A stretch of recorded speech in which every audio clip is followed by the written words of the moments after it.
పాల్పడుతున్నారో ఎంతటి వారైనా ఏ రకమైన క్రైమ్ అయినా వదలడానికి వీల్లేదు.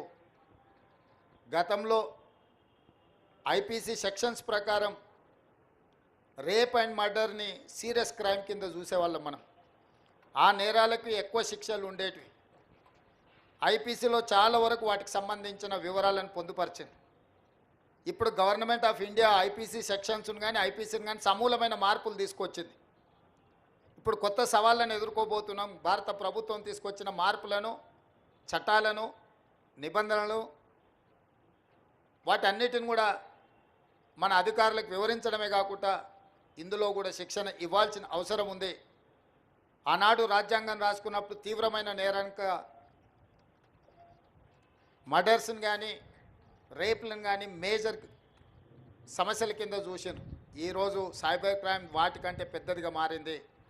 డ్రగ్స్ మహమ్మారి, హత్య జరిగితే ఒకే వ్యక్తి చచ్చిపోవచ్చు, కానీ డ్రగ్స్ బానిసలైతే కుటుంబాలు, వ్యవస్థనే బలహీనతమైపోయి తెలంగాణ అంటే ఉద్యమాలకు వేదిక, పోరాటాలకు స్ఫూర్తి, పౌరుషానికి మారుపేరు. ఈ ప్రాంతంలో ప్రజా సమస్యల మీద, సామాజిక అసమానతల మీద పోరాటాలు చేసిన ప్రాంతం ఇది. దురదృష్టవశాత్తు గత 10 సంవత్సరాల నిర్లక్ష్యం వల్ల ఈరోజు గల్లీ గల్లీలో గంజాయి దొరికే పరిస్థితి వచ్చింది. ఇవాళ ఎక్కడ చూసినా కాలేజీలలో లేదా ఇతర ప్రాంతాలలో డ్రగ్స్ అనేది విచ్చలవిడిగా ఈరోజు అమ్మే పరిస్థితి వచ్చింది. వీటిని నియంత్రించడానికి సంపూర్ణంగా మా అధికారులకు అధికారం ఇచ్చినాం. అదేవిధంగా సిబ్బందిని కేటాయించినాం. వాళ్ళకు స్ఫూర్తి కలిగే విధంగా మా ప్రభుత్వం వాళ్ళకు అండగా నిలబడుతుంది. ఈరోజు శ్రీమంతులో లేకపోతే కొద్దిమంది వ్యక్తులు బలి కావడం లేదు. మధ్యతరగతి వాళ్ళు, పేదవాళ్ళ పిల్లలు కూడా ఈరోజు గంజాయికి బానిసలై గంజాయి మత్తులో నేరాలు జరుగుతున్నాయి.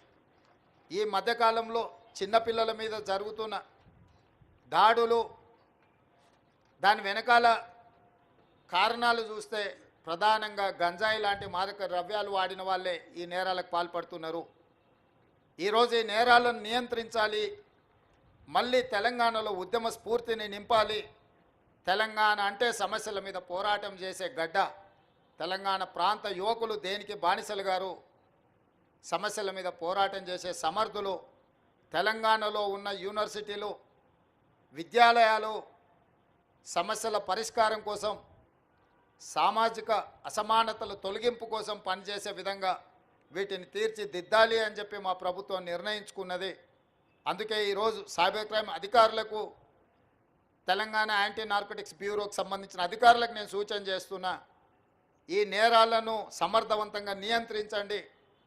ఇందులో సమర్థత ప్రదర్శించిన వాళ్లకు మీకు ప్రమోషన్స్ ఇచ్చే బాధ్యత మా ప్రభుత్వం తీసుకుంటుంది. గతంలో అంతర్జాతీయ తీవ్రవాదులను, టెర్రరిస్టులను పట్టుకుంటే అందులో కీలక పాత్ర పోషించిన అధికారులకు పదవి ఉన్నతి కల్పించేవాళ్ళు. ఈరోజు ఈ వేదిక మీద నుంచి మా అధికారులకు, ముఖ్యంగా మా డీజీపీ గారికి నేను ఆదేశాలు ఇస్తున్నా. సైబర్ క్రైమ్లో నైపుణ్యం ప్రదర్శించి నేరగాళ్లను పట్టుకున్న వాళ్లకు, అదేవిధంగా తెలంగాణ యాంటీ నార్కోటిక్స్ బ్యూరోలో పనిచేసిన అధికారులు డ్రగ్స్ రాకెట్లను పట్టుకున్న, గంజాయి రాకెట్లను పట్టుకున్న, పెద్ద పెద్ద వాటిని వాళ్ళు పట్టుకున్నప్పుడు వాళ్లకు నగదు బహుమతితో పాటు పదవి ఉన్నతి కూడా కల్పించడానికి అవసరమైన విధి విధానాలను మీరు తయారు చేయండి. ప్రభుత్వం శాసనసభలోనే చర్చ చేసి దీనికి సంబంధించిన చట్టాన్ని చేద్దాం. ఈరోజు మనం ఎదుర్కొంటున్న అత్యంత తీవ్రమైన సమస్య, మన సమాజాన్ని పట్టి పీడిస్తున్న సమస్య డ్రగ్స్.